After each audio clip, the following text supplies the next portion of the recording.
बिस्मिल्लाहिर्रहमानिर्रहीम, अस्सलाम वालेकुम। आपको एक दफ़ा फिर से चैनल में खुशामदीद कहा जाता है। आप में से जो न्यू यूज़र हैं उनसे रिक्वेस्ट है कि आप चैनल को सब्सक्राइब करें और बेल आइकन पर क्लिक करें ताकि इस लेक्चर से रिलेटेड मज़ीद अगर कोई वीडियोज़ आती हैं तो उसका फौरी तौर पे आपको नोटिफिकेशन मिल जाए। क्वेश्चन नंबर 8 है जी, उसमें कहते हैं what is the partnership deed agreement, describe the provision, contents या एसेंशियल्स। ये क्वेश्चन बहुत इंपॉर्टेंट क्वेश्चन है जी, बीकॉम एंड बीबीए दोनों के लिए, क्योंकि ये क्वेश्चन काफ़ी दफ़ा रिपीट हुआ है। पार्टनरशिप डीड का मतलब होता है एग्रीमेंट, तो याद रखिएगा कि अगर पार्टनरशिप डीड कह दे या एग्रीमेंट कह दे, आपने सेम क्वेश्चन लिखना है जो क्वेश्चन आज जिस पे हम डिस्कशन करेंगे। जैसा कि हमने पिछली वीडियो के अंदर ये देखा कि पार्टनरशिप का बिज़नेस क्या होता है, कैसे बनता है, उसमें क्या उसकी एडवांटेजेस हैं और क्या उसके डिसएडवांटेजेस हैं।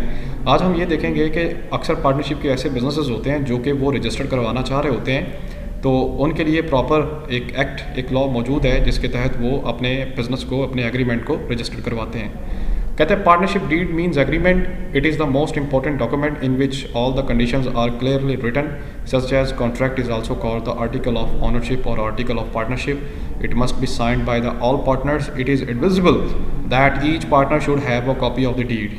ठीक है जी, वो ये कहते हैं कि ये एक बेसिकली कॉन्ट्रैक्ट होता है पार्टनर्स के दरमियान और इसकी एक जो कॉपी है वो तमाम पार्टनर्स के पास होना ज़रूरी है। तो पार्टनरशिप एक्ट कौन सा था जी? 1932।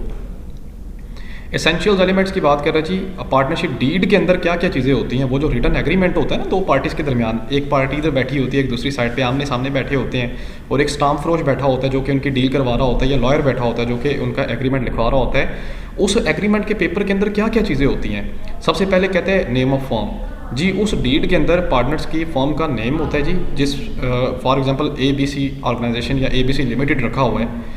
अब वो नाम जो है दोनों पार्टनर्स उस पर अगर एग्री हैं तो फिर रखा जाता है, अगर एग्री नहीं है तो वो नेम जो है वो सजेस्ट नहीं होता। Second one is the date की बात कर रहा है कि बिज़नेस जो है किस डेट पे शुरू हुआ था, वो डेट भी मेंशन की जाती है पार्टनरशिप डीड के अंदर।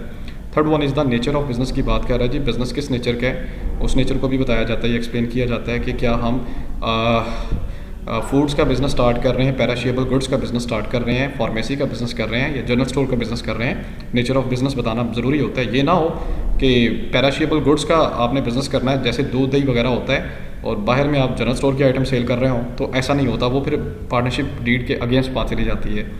Name and address of the partner, जितने भी पार्टनर्स आपके उस एग्रीमेंट के अंदर शामिल हैं, आपने उनका नेम, उनका एड्रेस वगैरह जो है वो भी इसमें लिखना है। Rights and duties of the partners की बात कर रहे हैं जी, जितने भी पार्टनर्स के नेम आपने लिखे हैं उनकी राइट्स, उनकी ड्यूटीज़ वगैरह जो है आप ज़रूर उस पर मेंशन करें।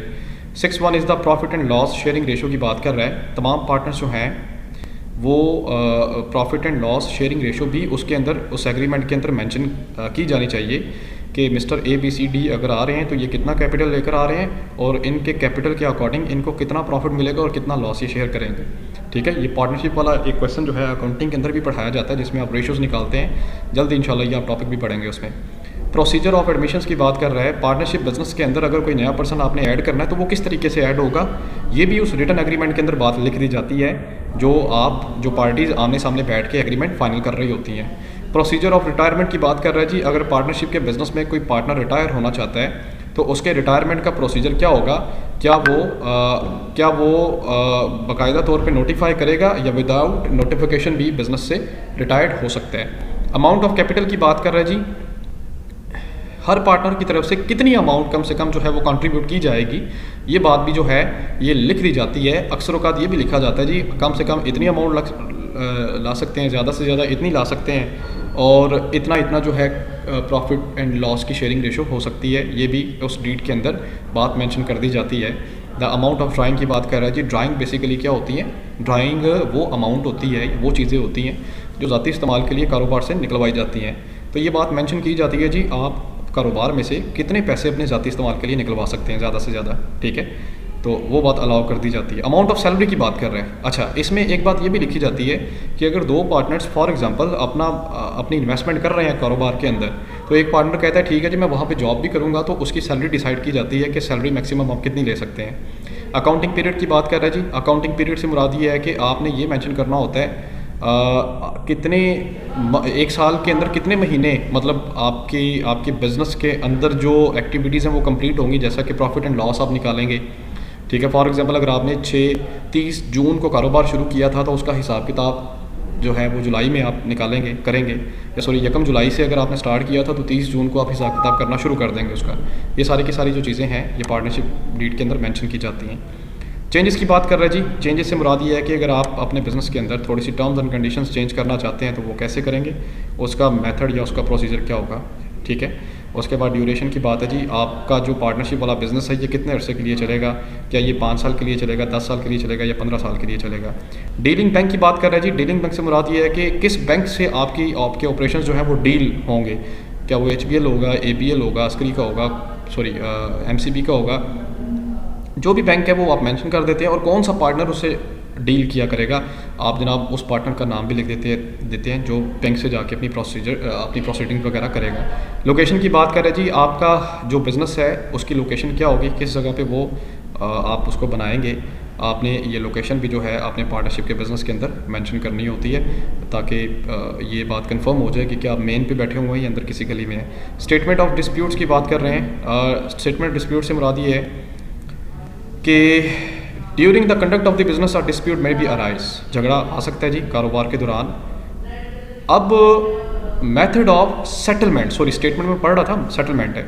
अगर बिजनेस के अंदर डिस्प्यूट आ जाता है किसी बात पे या झगड़ा या कन्फ्लिक्ट आ जाता है तो उसको सेटल कैसे करेंगे, क्या तरीक़ेकार होगा, वो कानूनी तरीक़ेकार क्या होगा, वो गैर कानूनी तरीक़ेकार क्या होगा, कैसे मिलकर बैठ के कर लेंगे। जैसे एक सिविल कोड बनाई गई थी शहबाज शरीफ की तरफ से कि जो छोटे छोटे मसले मसाइल होते हैं उस कोर्ट में आके उसको डील किया जाएगा। तो उस कोर्ट में केस जाने से पहले जो वकील होता है ना, वो वकील पहले कह देता है कि यार इसकी बजाय केस आपका आगे जाए, लंबे मसले मसाइल में फंसो तो यहीं बैठ के अपना जो है वो हल कर लो। उसके बाद वो कहता है मेथड ऑफ री वैल्यूएशन की बात कर रहा है कि पार्टनरशिप के बिज़नेस के अंदर ऐसा कौन सा मेथड है कि उसको री इवैल्यूएट किया जाएगा, मतलब कि उस admissions, retirement, death of partner, ये सारी की सारी चीज़ें उसमें मेंशन की जाती हैं। वैल्यूएशन ऑफ गुडविल की बात कर रहे हैं। पार्टनरशिप की जो गुडविल है वो कैसे कैलकुलेट की जाएगी जब नया पार्टनर आ रहा होता है पैसे लेकर। फॉर एग्जांपल वो बिज़नेस में आता है, वो कहता है जनाब मैंने भी आपके बिज़नेस में हिस्सेदार बनना है। आप कहते हैं ठीक है 10 लाख वैसे कीमत है और 5 लाख आपको गुडविल का पे करना पड़ेगा जो हमने 10 सालों में कमाई है। तो ये आप उसके लिए जो मेथड्स होते हैं वो कैलकुलेट कर रहे होते हैं। विटनेस की बात कर रहे हैं जी, जो गवाह खान होते हैं उनके भी साइन होते हैं इसके अंदर, जो भी आपकी टर्म्स एंड कंडीशंस चल रही होती हैं, तो ताकि अगर कोई पार्टनर जो है बाद में किसी भी चीज़ से फिर जाए कि मैंने साइन वगैरह नहीं थे किए, तो वो जो विटनेसेस हैं वो इस बात की गवाही दें कि एग्रीमेंट में ये पर्सन शामिल था, ठीक है। So it was the question partnership deed, very important question as a paper point of view.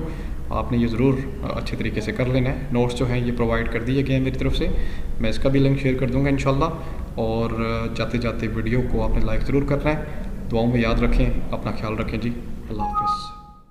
बिस्मिल्लाहिर्रहमानिर्रहीम, अस्सलाम वालेकुम। एक दफ़ा फिर से आपको इस चैनल में खुशामदीद कहते हैं। तमाम न्यू यूज़र से रिक्वेस्ट है कि वो सब्सक्राइब का बटन जो है वो क्लिक करें।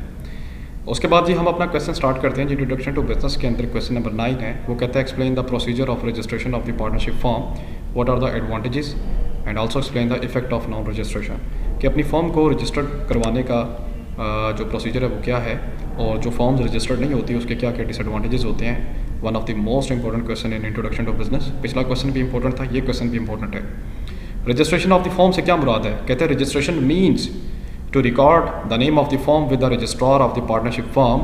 The registration is the evidence of the existence of the firm. Registration of the partnership firm is not compulsory by law. Registration is very helpful in the progress of the business. A registered firm is preferred and government provides many facilities to the registered firm. जो forms registered होती हैं partnership वाली, उसका सारा record होता है जो registrar के पास होता है, जो रजिस्ट्रार ऑफिस में होता है, उनके रजिस्टर्स में वो चीज़ें लिख दे के होती हैं। इसका बेनिफिट ये होता है कि गवर्नमेंट उसको सिक्योर करती है, उसको बेनिफिट देती है और टैक्स में भी उसको बड़े हद तक छूट मिल जाती है। अब हम अपनी फॉर्म को कैसे रजिस्टर्ड करवा सकते हैं, द प्रोसीजर ऑफ रजिस्ट्रेशन जो है वो यहाँ पे लिखा हुआ है। सबसे पहले हमें क्या लेनी पड़ती है जी, एप्लीकेशन फॉर रजिस्ट्रेशन। एक एप्लीकेशन हमें फिल करनी पड़ती है, उस पर लिखा होता है application for registration of the firm is submitted to the registrar for the partnership firm on the prescribed form. Following documents are submitted to the registrar with the application form. आप जनाब प्रेस्क्राइब्ड फॉर्म, एक form होता है जी partnership का, वो दिया जाता है और उस फॉर्म के अंदर सारी की सारी चीज़ें मेंशन की गई होती हैं कि ये चीज़ आप उस पर लिखें, जैसे नेम, एड्रेस वगैरह होते हैं, CNIC पार्टनरशिप के नेम वगैरह। उस एप्लीकेशन फॉर्म के अंदर कौन कौन सी चीज़ें साथ लगती हैं जी, partnership deed, registration form and challan form. इससे मुराद ये है कि रजिस्ट्रेशन के लिए आप पार्टनरशिप डीड जो है वो ज़रूर करें, ठीक है, जो एग्रीमेंट होता है पार्टनरशिप का वो पहले आप कर लें फाइनलाइज, उसके बाद एक रजिस्ट्रेशन फॉर्म आप ले लें। रजिस्ट्रेशन फॉर्म के बाद तीसरा इसमें ऑप्शन होता है चलान फॉर्म होता है। चलान फॉर्म बेसिकली फीसिस के लिए किया जाता है। अब देखिए वन बाय वन उसने एक्सप्लेन किया हुआ है कि पार्टनरशिप डीड क्या है जी। Partnership deed once again written agreement होता है दो या दो से ज़्यादा पार्टनर्स के दरमियान, जिसमें बिज़नेस की सारी डिटेल होती है। रजिस्ट्रेशन फॉर्म क्या है जी, कहता है रजिस्ट्रेशन फॉर्म एक किस्म की एप्लीकेशन होती है जिसके अंदर क्या क्या चीज़ें शामिल हैं जी। Name of firm, place of firm, nature of business, name and address of the partners, duration of business, name of head office, name of sub office, date partner join the firm, signature of each partner. And third one is the challan. कहते हैं challan required, ये एक fee होती है deposit with the help of the challan form. After depositing the fee one copy of challan form must be submitted to the registrar. तो एक copy उसकी आप रजिस्ट्रार को लाजमी सबमिट करवा देते हैं बैंक में फ़ीस जमा करवाने के बाद। Second is the registration certificate की बात कर रहा है। कहते हैं जब आप रजिस्ट्रेशन के जो तीनों डॉक्यूमेंट्स हैं ना ये सबमिट करवा देते हैं तो रजिस्ट्रार की तरफ से एक सर्टिफिकेट जो होता है वो रजिस्ट्रार क्या करता है कि सर्टिफिकेटेड रजिस्ट्रार ये करता है कि आपकी सारी की सारी पहले चीज़ें चेक करता है कि इसमें किसी किस्म का कोई ब्लंडरी या मसला मसाइल तो नहीं है। अगर वो सेटिस्फाइड होता है तो वो आपकी सर्टिफिकेट के इशूएंस के लिए ऑर्डर्स जारी कर देता है। तीसरे नंबर पे आता है चेंज ऑफ पर्टिकुलर्स की बात कर रहा है। वो ये कहता है कि अगर कोई पार्टनर कोई भी चीज़ अपने बिज़नेस के अंदर चेंज करना चाह रहा है तो उसमें आपको रजिस्ट्रार को इन्फॉर्म ज़रूर करना होता है ताकि आप स्पेसिफिक उसकी फ़ीस अदा करके उसके अंदर अमेंडमेंट स्टार्ट करते हैं। एडवांटेजेस ऑफ रजिस्ट्रेशन की बात कर रहे हैं। रजिस्ट्रेशन के क्या क्या एडवांटेजेस होते हैं वो कहता है लीगल एडवांटेज सबसे पहले आ रहा है। Protection of the retired partner, वो वाला पार्टनर जो कि रिटायर्ड हो रहा है वो क्या करता है कि मतलब कि पार्टनरशिप वाला जो बिज़नेस है उसको भी नोटिफिकेशन दे देता है और रजिस्ट्रार को भी दे देता है कि यार वो यहाँ से निकल रहे हैं। अब उसके निकलने के बाद किसी भी किस्म की कोई लायबिलिटी अगर आती है उसका वो रिस्पॉन्सिबल डायरेक्टली नहीं होगा। उसके बाद next one is the protection of to deceased partner. ठीक है, डिसीज पार्टनर, ठीक है। डिसीज पार्टनर एक ऐसा पार्टनर है अगर उसकी डेथ हो जाती है मरने के बाद वो इस काबिल नहीं होता कि वो अपने बिज़नेस के बाकी डेट्स अदा कर सके, तो उसके लिए भी एक किस्म की प्रोटेक्शन मिल जाती है रजिस्ट्रार की तरफ से कि बाद में उसके फैमिली मेम्बर्स को तंग ना किया जाए। Protection to the creditors, creditor वो लोग होते हैं जिन लोगों से पार्टनर्स ने माल उधार पे लिया होता है। तो जब रजिस्ट्रेशन नंबर सामने होता है ना तो क्रेडिटर्स भी जो होते हैं वो भी इस बात पे सिक्योर हो जाते हैं कि यार ये फर्म कहीं भागेगी नहीं, हम उसकी जो रजिस्ट्रेशन नंबर है वो दिया हुआ है, ये बाकायदा तौर पे रजिस्टर्ड है, उसको इस्तेमाल करके हम उस पर केस भी कर सकते हैं। चौथे नंबर पे है right of suit against the third party. जो रजिस्टर्ड फर्म होती है उसकी वजह से एक और फ़ायदा आपको ये भी होता है कि अगर थर्ड पार्टी आपके साथ किसी भी किस्म का धोखा करती है तो आप उसके ख़िलाफ़ केस भी कर सकते हैं। आपका काम जल्दी होगा, ज़्यादा स्ट्रॉन्ग होगा as compare to unregistered firm. Tax facility, जैसे मैंने स्टार्ट में ये बोला कि ऐसी फॉर्म्स जो होती हैं इनको ये बड़ी ज़बरदस्त मतलब इनको फैसिलिटी मिलती है टैक्स के हवाले से। तो ये वाली जो फॉर्म्स होती हैं ये टैक्स एफिशिएंट होती हैं। उसके बाद जनरल एडवांटेजेस की बात कर रहे हैं जी। लोन फैसिलिटी, रजिस्टर्ड फॉर्म्स जो होती है उसको बड़ी आसानी से किसी भी फाइनेंशियल इंस्टीट्यूशन से लोन मिल जाता होता है। उनको लोन ऑब्टेन करने में कोई भी रुकावट नहीं आती क्योंकि बैंक्स को और दूसरे फाइनेंशियल इंस्टीट्यूशंस का उनके ऊपर ट्रस्ट होता है just because of registration. Seventh one is the public confidence की बात कर रहे हैं जी। रजिस्टर्ड जो फॉर्म्स होती हैं उनके ऊपर पब्लिक का कॉन्फिडेंस बड़ा ज़बरदस्त होता है और वो कोशिश यही करते हैं कि रजिस्टर्ड फॉर्म्स के साथ डील किया जाए, उन पे पैसे इन्वेस्ट किए जाएँ। बिजनेस रिप्यूट की बात कर रहे हैं जी। जो रजिस्टर्ड फॉर्म्स होते हैं उनकी रिप्यूट बड़ी जल्दी ऊपर जाती है as compare to unregistered firms. And the last one is the settlement of disputes. जो रजिस्टर्ड फॉर्म्स हैं इनके अंदर अगर किसी पार्टनर का कोई झगड़ा आ जाता है तो उसको फौरी तौर पे क्या किया जाता है, सेटल भी कर लिया जाता है। जहाँ पे कुछ इसके प्लस पॉइंट है वहाँ पे उसके कुछ इफ़ेक्ट्स भी आ जाते हैं। जो नॉन रजिस्टर्ड फॉर्म्स होती हैं, क्या सूट बाय पार्टनर, जो अनरजिस्टर्ड फॉर्म्स होती हैं ना उसमें अगर किसी पार्टनर का कोई झगड़ा हो गया तो वो दूसरे के खिलाफ कोर्ट में केस नहीं कर सकता, ठीक है, या कोई धोखा दे गया, कोर्ट उसको ये कहेगी कि आपने तो रजिस्टर्ड ही नहीं करवाया तो हम इस पर कैसे चढ़ाई करते हैं या कैसे इस पर कार्रवाई करें, तो उसमें बड़ा लंबा टाइम लग जाता होता है। सूट बाय फॉर्म की बात कर रहे हैं जी। And unregistered can not file a suit against any person. अच्छा, अब अनरजिस्टर्ड जो फॉर्म्स होती हैं ये किसी भी पर्सन के खिलाफ केस भी नहीं कर सकती कि भाई उस बंदे ने हमारे साथ कॉन्ट्रैक्ट किया था। अब वंस अगेन जो आपकी इन्फोर्समेंट एजेंसीज होंगी वो कहेंगी जी आपने क्या रजिस्टर्ड इसको करवाई हुई है, क्या आप सरकार को कोई किसी किस्म का टैक्स या पैसा दे रहे हैं जो हम आपकी हेल्प करें। उसके बाद सूट बाय एक्सटर्नल, जो बाहर के लोग होते हैं ना वो बड़ी आसानी से क्या करते हैं जी आपके ऊपर केस भी कर सकते हैं और आपको टफ टाइम भी दे सकते हैं। और ये एक इसके कुछ इफेक्ट्स हैं। लास्ट पे जी कंक्लूजन जो कि ज़रूरी होता है, वो कहता है we conclude that we should register the firm because a registered firm can get many benefits. Registered firm has a long life due to less chances of disputes and misunderstanding among the partners. Registered firms also earn high performance due to low income tax and no other firm can copy its product. ये benefits हैं सारे के सारे कि आपको profits high मिलते हैं, अच्छे मिलते हैं, टैक्स आपको कम लगता है और कोई भी बंदा आपके बिजनेस के आइडिया को कॉपी नहीं कर सकता। So this is the question. कोई बात पूछने वाली हो तो कमेंट सेक्शन में ज़रूर पूछें और जाते जाते वीडियो को लाइक ज़रूर कीजिएगा जी। आपका देखने का बहुत शुक्रिया। Keep support and take care yourself. Thank you so much for watching जी। अपना ख्याल रखें। अल्लाह हाफिज़।